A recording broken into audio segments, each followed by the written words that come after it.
The situation of domestic abuse calls to the Gardaí being ignored is a very major scandal. It's not a scandal that should be ended with an apology and a promise to do better. In just one shocking case, a woman phoned 999 3 times in 1 hour, begging for help for her and her children. In her first call, she reported that she was being assaulted. In her second call, she explained that her partner was now threatening her children. And when she didn't hear back, she phoned a third time to plead for help. All 3 calls were ignored. She and her kids were abandoned. We know now that she was one of 3,000 emergency domestic abuse calls that were completely ignored by the Gardaí.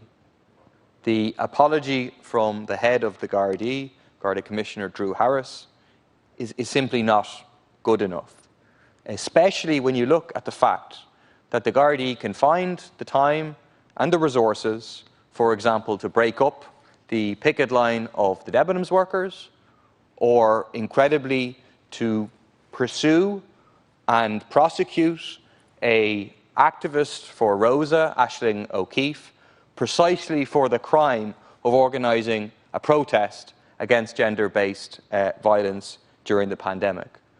But when it comes to women looking for protection from abuse, they are ignored. And it means that we're not dealing with just a few bad apples here. It's systematic and it's despicable.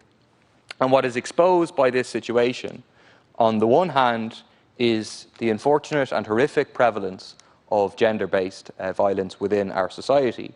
But also the other side of it is it being not taken seriously in a very systematic way by a patriarchal and sexist capitalist state and its various actors.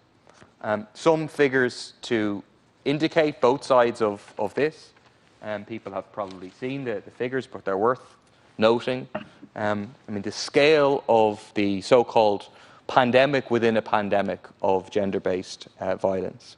Women's Aid received more than 30,000 disclosures of abuse in 2020, a 43% increase from 2019. Of those, almost 6,000 involved a child victim. And they describe this huge volume of contacts as the tip of the iceberg. The other side of that is what Women's Aid CEO Sarah Benson claimed, that the current family law system is repeatedly failing those who need help, and in some cases is a tool for the abuser to continue to torment their partners even after they leave them. You also have the completely inadequate number of women's refuges. That's the situation that's facing people. I want to make particular reference to one area. I know my colleague Deputy Boyd Barrett met with the group Fair Play, which campaigns for gender equality within the arts. And they have raised the situation where there is a whole number of cases of harassment and abuse within the industry. Obviously, we've seen that worldwide being exposed. We know that artists, women in particular, can be particularly vulnerable in this sector because of the precarious nature of employment in the sector, because of the power and authority and control that can be held by those at the top.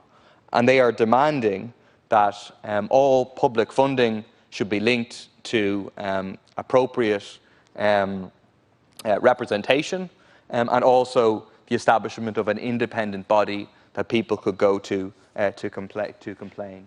There's many issues I could raise in terms of, I think it's not just words that we need from the government, we need funding, we need action, but my time is up.